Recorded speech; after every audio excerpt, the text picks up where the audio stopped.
tonight is an Emmy, Grammy, and Peabody Award-winning comedian. He's hosting the season finale of Saturday Night Live this week with musical guest Rihanna. He's also the writer, director, and star of the acclaimed series Louie, which airs Thursday nights on FX. Please welcome Louis C.K.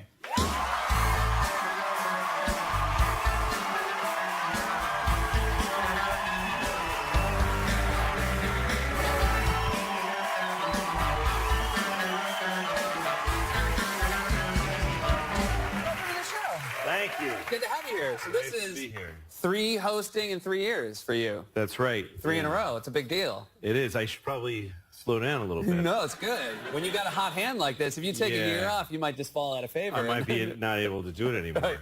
But it does seem like ill-advised to keep doing, to host over and over again, because there's a finite amount of good in me. You know what I mean? Oh, right. So you just, yes. So if I do too many, I actually had one good friend of mine say, because they asked me to host, and I was like, should I take a year off of hosting? Because I've done it twice in Europe. And so my friend, who's very famous, and I can't name her, she said, you know, as your fan, I'd like to see you not host this year. And then my other friend, who's even more famous, said, you know, I'm your friend. I think you should take a year off. Wow. And so I was like, I'm doing it. Now I got to do it. Now you got to prove. Yeah. Now I have to do it because there's so many signs that it's going to be like some kind of an awful disaster or something. Yeah. And when you get an opportunity like that, you got to go for it. Well, here's the thing, too. I can guarantee this. Yeah. If you run out of good on Saturday, Rihanna will not. That's right. So she's excellent. That's not, Yeah, it's not going to happen with musicians. So if anything goes wrong, it's at on least you. there's the 2 songs. Yeah. It'll be great. The rest of it's sorry. No, I love hosting the show. I love it. It's one of my favorite And you things had I do. auditioned for the show years ago. Yeah. But no hard feelings now or ever? Did you ever have hard feelings? No, of course not. Yeah. I mean, you can't be in show business and not get things and then get upset. You know, it's just the way it goes. But I did audition at a comedy club. They had a bunch of comedians went on, and everybody on that audition but me got hired. Every single person. I was like, Did you feel? not have mercy. Yeah, it was tough. Did you feel during it like, oh, everybody's doing great? Yeah, during the audition, I had a good set. I did good. Okay, yeah. I did good. They just didn't, which makes it harder to not get it. Right. Because if you bomb, you're like, well, you know, I had a bad night. But I had a great night, and they're like, no. No, not the best version of you. We don't want it anywhere near this place. And then you wrote for late night this very show when Conan was doing it. That's right. And every now and then you'd have to maybe fight for your comedy with the host, which happens still. I will let you know, still happens today. Of course it does. Writers are always and my writers, of course, I'm the one that has to wear a suit and tie, so they immediately treat me like the man. Right. No, they hate you. Yeah.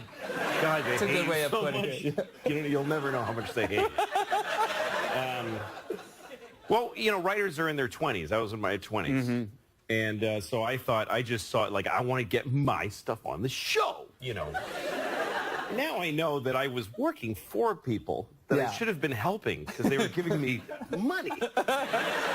If somebody hires you to do anything and they pay you money that you then go live your life with, you should really want to do whatever they need, you know. That's what I believe. At the time, I didn't believe that. I just thought, you know.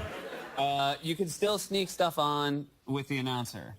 Yeah, because on basically you try to find your way around the approval process. You know, there's a head writer and there's producers and there's stands of practice. But on Conan's show, there was a announcer named Joel, and he would make a little joke before he said Conan's name, like a little offside joke. So me and my friend Dino, who were like 2 of the more, had been there longer than other writers, we realized nobody checks those. You just write them and you hand them to the guy. So The side door. yeah, exactly. So we were like, what can we... So we came up with one, which was, he said, he goes, last night, the missus gave me a pearl necklace. Yeah. That's about a 40% understanding what the joke means, right? Okay. I don't know how many of you understand the pearl necklace idea.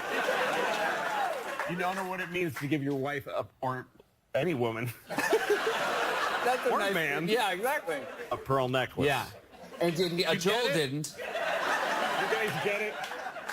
certainly get it. We'll throw up a link down here, an internet link, right here, and It'll explain what a pearl necklace. It might just say the internet. Yeah, You can just find it from there. Yeah. Google pearl necklace. Yeah. You'll see a bunch of pearl necklaces and Yeah. And now, this just to joke make be? it clear, the unconventional one that doesn't fit the sort of the Zales. that would not have been excited to get a joke on and the air Joel didn't know about jewelry. He was in the 60% that didn't know. Well, who cares what he's just Right, the guy who reads this stuff. But yeah, he was like, what is this? Just read it. Yeah, he had no power. Yeah. And did you feel... But me and Dino were so excited and we were giggling in the bathroom. I can't believe we got the joke on the air. And then the head writer was in the stall. We didn't know he was in there. And he said, what joke?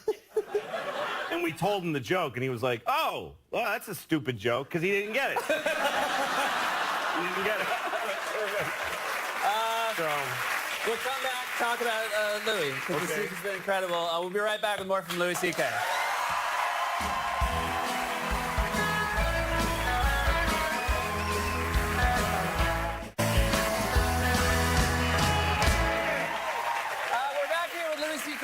This is season 5 of Louis, yes? That's right. And then this week you did an episode, the entire episode was a nightmare. Yeah, it was a nightmare that kept coming back. And we usually show the clip before the guest comes out, but we thought it would you maybe need to set up the clip or else people would think it was too weird. Yeah. This isn't what the show's usually like. Right, that's what we felt like it would just push people to the other. I was hesitant to do a dream show, but this is about somebody having nightmares that they won't go away. It happens to me once in a blue moon. I'll have a nightmare, wake up, go back to sleep, and they're all, hey, waiting for me. And it just keeps going. So this is an episode about that. So here's a clip from Louis' nightmare episode.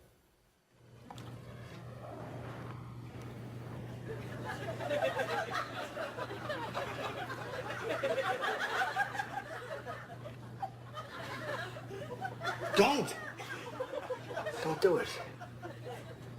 I'm telling you.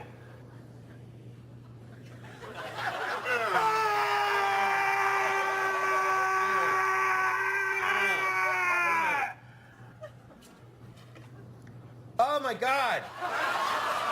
Oh, my God. All right, this next guy is really funny. Please help me welcome Louis C.K. Oh, my God.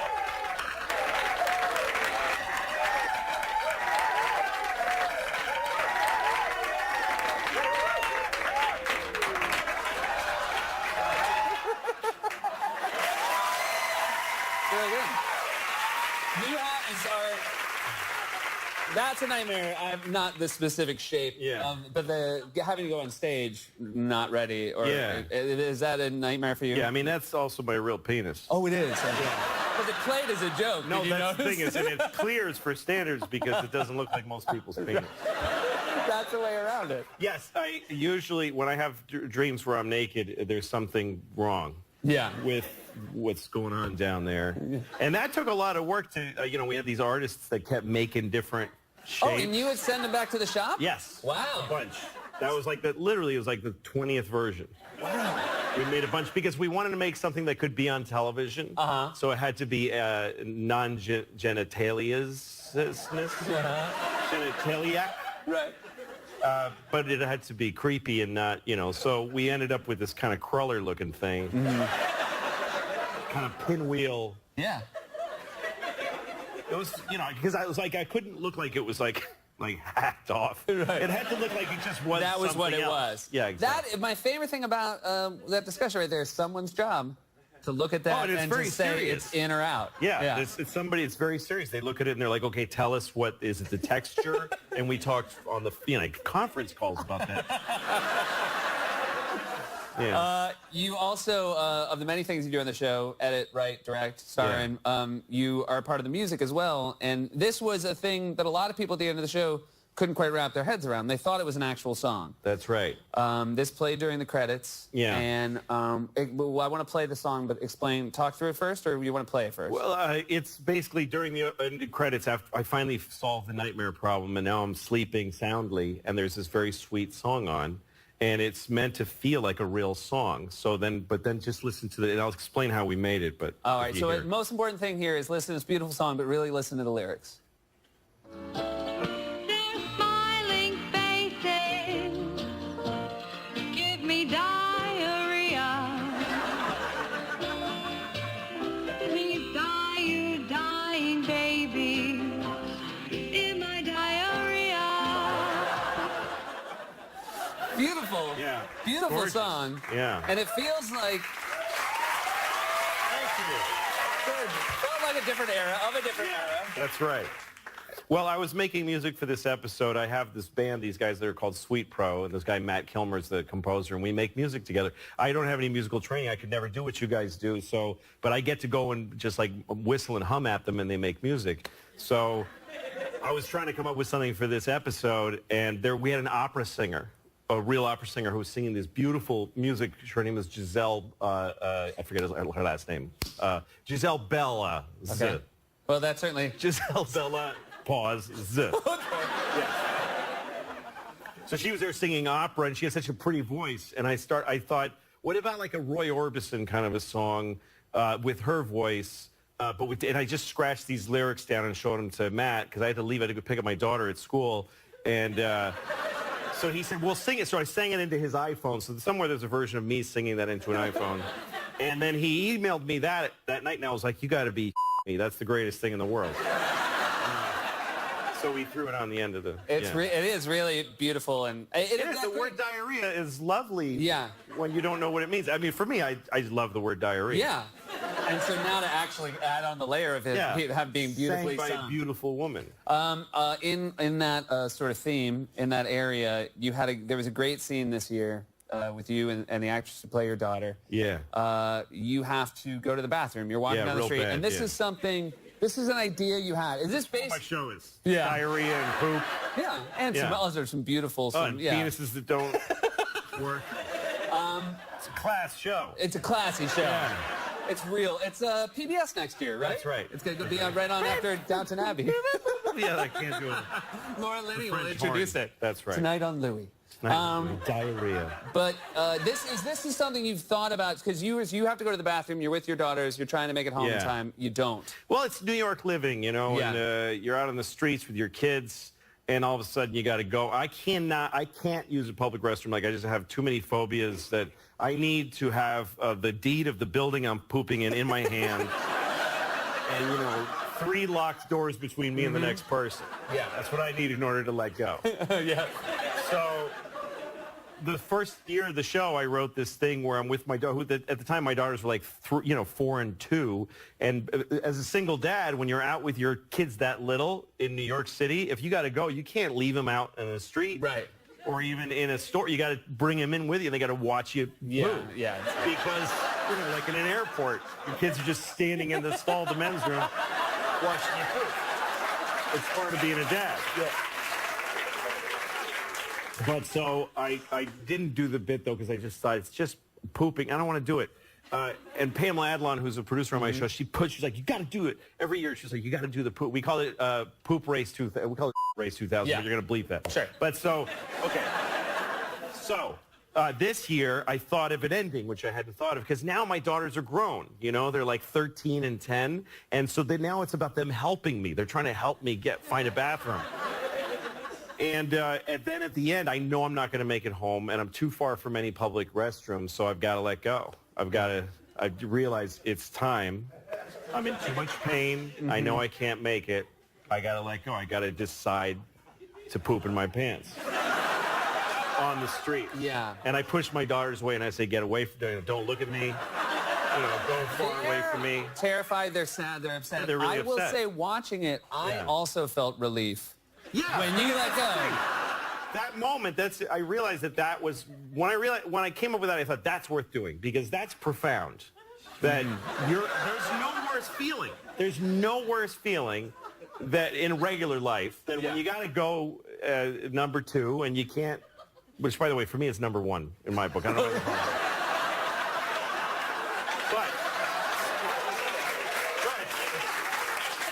when you got to go and you can't, and there's just nothing. I mean, your whole body, your whole system gives Yes. up on you, and it's. And then when you decide, I'm deciding it's okay to poop in my pants on the street, and you cross over that threshold, and you just go, "Come on, let me have it, baby." You're having an experience. You're going like, "This is it. I'm choosing the worst thing ever, but I'm choosing it." Yeah. And as it happens, you're just like, God is good, you know? Yeah. 'Cause you instantly feel better. Everything's better. Yeah. Everything's better. You can face the world. The actresses who play your daughters are so great, and you Yeah. can not only can you do more with your daughters in real life, but because they're becoming better actresses. They're Yes, so they great are. on the show. It's really well, wonderful. the little one who's kind of, she's really on fire all the time. And for this thing where she's trying to help me find a bathroom to poop in, she's just going, "Come on, Dad, you have to poop." And I'm like, "No, you have to. This is the worst thing that ever happened." I said, "When I tell you to go away so I can poop in my pants, you have to act like you're a refugee being taken away from your dad." She's like, "That would be so awful." I said, "Yes, and this is only funny if it's that awful." Yeah. And she was like, "Yeah," and she got it. So she nailed the scene. Your daughters in real life now, you Yeah. raise them in New York instead of LA, which is great. You Yeah, live here, 'cause so I it live makes here. sense. Yeah. It would be really hard. Send them away. No, honey, you live in Los Angeles. But you also you make sure they're not getting the luxury of show business from you. They're taking the bus to school. They still. take the bus, yeah. My oldest daughter takes the bus. Little one, I still walk her to school, but the oldest one gets up at 6:35 and she's on the bus at like 7. You know, she's got to take the bus. And I've got this nice toasty Mercedes sitting there, and I'm like, "It's not for you, baby. Not for you. You didn't make that money." No. I try to teach her, I think New York is a good place for kids to grow up, and she's got to learn common sense. One thing I teach her that I tell all kids that I know her age is, sometimes creepy people in New York want to say something to you, or whenever somebody in New York goes like, "Excuse me," like this, I tell her, "You keep walking, and you shouldn't feel bad." Yeah. Because he's like, "Can I ask you something?" Who would ask a little girl something? Who that's lost? "Oh, there's a child alone. Can you help me out with something?" So that's not a good person. You keep walking. Don't worry about it. Good lessons to learn. Thank you so much for being here. Yeah, Always man. a pleasure to see you. Louis C.K. Welcome to this week with musical guest Louis. It's Thursday nights on FX. We'll be right back with Sharon Osbourne.